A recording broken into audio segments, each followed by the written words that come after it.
राम राज्य का स्वरूप पंडित राम किंकर उपाध्याय जी द्वारा रचित है। पंडित राम किंकर महाराज श्री रामचरितमानस के अप्रतिम विलक्षण व्याख्याकार थे। रामचरितमानस में रस है, इसे सभी जानते हैं और कहते हैं, किंतु रामचरितमानस में रहस्य है। इसके उद्घाटक युग तुलसी की उपाधि से विभूषित श्री राम किंकर जी महाराज थे। उन्होंने यह प्रवचन रामकृष्ण मिशन विवेकानंद आश्रम रायपुर के पावन प्रांगण में 1989 में विवेकानंद जयंती के उपलक्ष्य में दिया था। विवेक ज्योति हेतु इसका टेप से अनुलेखन स्वर्गीय श्री राजेंद्र तिवारी जी और संपादन स्वामी प्रपत्यानंद जी ने किया है। आज यही लेखन इस वीडियो के माध्यम से आप सभी के समक्ष प्रस्तुत है। राम राज नग वेश सुनु सचराचर जग माही, काल कर्म स्वभाव गुण कृत दुख का हुई नाही। श्रद्धेय स्वामी जी महाराज, सम उपस्थिति देवियों और भक्त बंधुओं, पिछले 3 दिनों से राम राज्य के संदर्भ में जो चर्चा प्रारंभ की गई थी, आइए आज उस पर पुनः दृष्टि डालने की चेष्टा करें। राम राज्य की स्थापना का संकल्प महाराज दशरथ के हृदय में हुआ था, किंतु वे अपने प्रयत्नों में सफल नहीं हुए। जब कैकेयी के कोप भवन में महाराज दशरथ प्रवेश कर गए और सम्मोहित रूप से उन्होंने कैकेयी से इच्छित वर मांगने के लिए आग्रह किया, तो कैकेयी जी ने 2 वरदान मांगे, राज्य भरत को मिले और राम 14 वर्ष के लिए बन जाए। इन वाक्यों को सुनकर महाराज दशरथ जी की क्या दशा हुई, उसके लिए गोस्वामी तुलसीदास जी ने बड़े ही दार्शनिक भाषा का प्रयोग किया। वे चाहते तो उसे व्यवहारिक दृष्टि से भी देख सकते थे, पर उसे दार्शनिक दृष्टि से देखते हुए वे जो पंक्ति लिखते हैं वह आपने पढ़ी होगी। उसके अंतरंग अर्थ पर दृष्टि डालने की चेष्टा करते हैं। गोस्वामी जी ने कहा, कब ने अवसर का भय गयो नारी विश्वास, जोग सिद्धि फल समय जिमी जति ही अविद्या नाश। उन्होंने अयोध्या कांड में 2 योगियों की तुलना की है। उन दोनों योगियों में एक हैं महाराज श्री दशरथ और दूसरे हैं श्री भरत। उन दोनों की स्थिति का अंतर प्रकट करते हुए वे कहते हैं, जैसे कोई योगी योग साधना की चरम स्थिति की दिशा में बढ़ रहा हो और उस योग सिद्धि के समय अविद्या माया के द्वारा उसका प्रयत्न नष्ट कर दिया जाए और वह योगी अधोगामी हो जाए, अपने लक्ष्य से च्युत हो जाए, वही स्थिति महाराज दशरथ की हुई। इसके प्रतिकूल श्री भरत अयोध्या आते हैं और सारे समाज को लेकर चित्रकूट की यात्रा करते हैं। श्री भरत ने जब चित्रकूट में प्रवेश किया तो गोस्वामी जी ने श्री भरत का स्मरण भी योगी के रूप में किया, पर इस योगी को नष्ट करने में अविद्या सक्षम नहीं हुई। यद्यपि इस योगी के समक्ष भी अविद्या की बाधा थी, पर वह अविद्या जन्य विघ्न बाधाओं को पार करता हुआ राम राज्य के लक्ष्य तक पहुंचने में सक्षम हुआ। जिस समय उन्होंने चित्रकूट में प्रवेश किया, गोस्वामी जी ने लिखा, करत प्रवेश मिटे दुख दावा, जनु जोगी परमार्थु पावा। जैसे योगी ने परमार्थ को पा लिया हो, तो दोनों योगियों के समक्ष विघ्न तो एक ही जैसा था। उस विघ्न के मूल में अगर सरल शब्दों में कहें तो कैकेयी ही बाधक बनी राम राज्य में, और कैकेयी जी की बुद्धि में जो परिवर्तन हुआ उसके मूल में मंथरा है। तो उसे यूँ कह सकते हैं कि अविद्या माया का रूप है मंथरा और कैकेयी उससे आक्रांत हो चुकी है। तो अविद्या माया से आक्रांत जो कैकेयी है, महाराज श्री दशरथ उस विघ्न को पार करने में सक्षम नहीं हुए। श्री भरत के सामने भी कैकेयी जी उसी रूप में आई, जिस प्रकार से कैकेयी जी ने कामनी के आकर्षण के रूप में दशरथ जी के सामने आई थी, अपने सौंदर्य से सम्मोहित करने की चेष्टा की और उस आकर्षण और सम्मोहन से महाराज श्री दशरथ अपने आप को बचा ना पाए। श्री भरत के सामने आकर्षण और सम्मोहन का दूसरा पक्ष है स्वर्ण प्रलोभन। उसके द्वारा कैकेयी जी ने भरत के मन को सम्मोहित करने की चेष्टा की और अयोध्या के राज्य का प्रलोभन देने की चेष्टा की, किंतु श्री भरत उससे प्रभावित नहीं हुए। यह दोनों में अंतर है।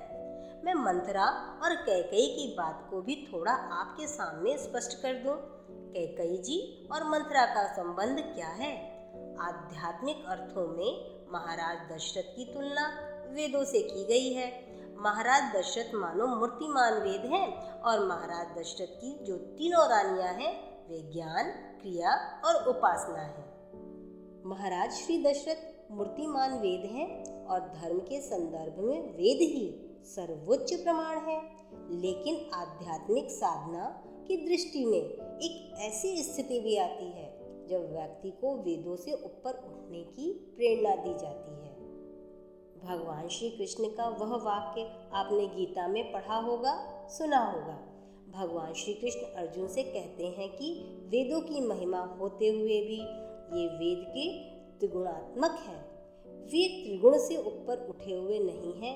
अर्जुन, यदि तुम समग्रता प्राप्त करना चाहते हो तो त्रिगुण की सीमा से ऊपर उठने की चेष्टा करो। यही अंतर श्री भरत जी और श्री दशरथ जी में है। श्री दशरथ जी अगर मूर्तिमान वेद हैं तो भगवान श्री कृष्ण के शब्द में जो त्रिगुण से उठा हुआ व्यक्ति है उसे मूर्तिमान स्वरूप श्री भरत हैं। वे त्रिगुण की सीमा को पार नहीं करते हैं। यही समस्या यहाँ पर आती है। कैकेयी जी मूर्तिमती क्रिया है। वेद के मंत्रों में 3 भाग हैं। वेद के कुछ मंत्र ज्ञान के प्रतिपादक हैं, कुछ मंत्र उपासना के प्रतिपादक हैं और कुछ मंत्र क्रिया के प्रतिपादक हैं। यदि मंत्रों की गणना करें तो वेद मंत्रों में क्रिया प्रतिपादक मंत्र सबसे अधिक मात्रा में विद्यमान है। भगवान कृष्ण ने इसकी ओर भी संकेत किया है। वेदों में क्रिया के प्रति अधिक पक्षपात प्रतीत होता है। क्रिया मनुष्य के अंतःकरण में भोग और ऐश्वर्य की दिशा में उसे प्रेरित करती है। इसलिए वेदों की यह जो सीमा मर्यादा है उससे ऊपर उठने की आवश्यकता है। अगर आप पूरी गहराई से विचार करके देखें तो क्रिया के साथ जो दोष जुड़ते हैं वे ही तीनों दोष मंथरा में विद्यमान हैं और मंथरा उसे कैकेयी में बैठा देने में समर्थ होती है। उन तीनों दोषों को क्रम से मैं आपके सामने रखूंगा। कैकेयी को अविद्या के रूप में प्रस्तुत किया गया। अविद्या से ग्रस्त है कैकेयी, तो अविद्या क्या है उसकी भी व्याख्या आपको रामायण में मिलेगी। जब भगवान श्री राम ने लक्ष्मण जी से पूछा माया का स्वरूप क्या है, तो भगवान ने माया के 2 भेद बताए। एक विद्या माया है और दूसरी अविद्या माया। अविद्या माया की व्याख्या करते हुए उन्होंने 2 बातें कही। माया की व्याख्या करते हुए उन्होंने कहा, मैं अरु मोर तोरते माया, यही बस कीन्हे जीव निकाया। कहा जाता है कि सारे संसार के जीव माया के बंधन में बंधे हुए हैं। भगवान ने कहा, लक्ष्मण, माया की 4 शब्दों में व्याख्या की जा सकती है। वे 4 शब्द हैं मैं और मेरापन, तू और तेरापन। बस यही है माया। संसार के जितने व्यक्ति हैं इसी में मैं, मेरापन और तू, तेरापन में बंधे हुए हैं। अविद्या माया की निंदा करते हुए भगवान श्री राम ने लक्ष्मण जी से कहा कि विद्या माया का आश्रय लेने पर व्यक्ति ऊपर उठ सकता है, पर जो अविद्या माया को स्वीकार कर लेता है वह गिर जाता है। और अविद्या माया दुष्ट और दुख रूपा है। एक दुष्ट अतिशय दुख रूपा, जा बस जीव पराभव कूपा। वह इतनी दुष्ट और दुख रूपा है कि उसके कारण जीव संसार के कुएं में गिरा हुआ है। अब इस दृष्टि से जरा मंथरा के रूप पर आप विचार कीजिए। मैं और मेरापन, तू और तेरापन, यही जो भेद बुद्धि है वह माया है। एक बड़ी कठिन समस्या है। क्या? कैकेयी जी क्रिया है। बिना भेद बुद्धि के क्रिया हो नहीं सकती। बड़े बड़े साधकों के सामने भी और जो इस दिशा में बढ़ना चाहते हैं उनके सामने भी यही एक बहुत बड़ी खाई है। समस्या यह है कि जो भी क्रिया हम करेंगे उस क्रिया में पग पग पर भेद होगा और परमार्थिक दृष्टि से व्यक्ति को अभेद की दिशा में जाना है। यदि वह परमार्थ तत्व में प्रवेश करता है तो अद्वैत की अनुभूति होती है और जब वह व्यवहारिक जगत में प्रवेश करता है तो द्वैत की अनुभूति होती है। अब इन दोनों में कोई कितना भी बड़ा परमार्थी क्यों ना हो, अंतोगत्वा जीवन में व्यवहार को स्वीकार करना ही पड़ेगा। जब व्यवहार स्वीकार करेगा तो उसे द्वैत को स्वीकार करना पड़ेगा। तो यह संतुलन कैसे रखा जाए कि भेद और अभेद का सामंजस्य अंतःकरण में बना रहे? इस दृष्टि से देखें तो मंथरा में पहली कला कौन सी है और किस तरह से उसने कैकेयी जी को सम्मोहित किया? तो ठीक वही व्याख्या है, मैं अरु मोर तोरते माया, जही बस कीन्हे जीव निकाया। मंथरा की भेद बुद्धि स्पष्ट है। राम और भरत अलग हैं कि राम और भरत में अभिन्नता है। रामचरितमानस में राम और भरत की अभिन्नता का प्रतिपादन बड़े ही मधुर शब्दों में किया गया है। भगवान श्री राम स्वयं श्री भरत से अपनी अभिन्नता का वर्णन हनुमान जी से करते हैं। उत्तरकांड में बड़ा ही मीठा प्रसंग है। भगवान श्री राम उपवन में बैठे हुए हैं और भगवान का दर्शन करने के लिए सनक, सनंदन, सनातन और सनत कुमार ये 4 महात्मा आते हैं। ये चारों महात्मा बालकवत नग्न, इनकी आयु न जाने कितने वर्षों की है। वे तो सृष्टि के प्रारंभ से ही विद्यमान है, पर सदा 5 वर्ष के बालक के समान ही दिखते हैं और नग्न ही रहते हैं। वहीं से प्रारंभ हो जाता है द्वैताद्वैत की बात। उसका अभिप्राय है कि व्यवहार में व्यक्ति वस्त्र धारण करता है। अगर व्यवहार में कोई व्यक्ति वस्त्र धारण न करे तो वह असभ्य माना जाएगा। वस्त्र आवरण तो है ही, अब वस्त्र के आवरण को स्वीकार किया जाए कि न किया जाए।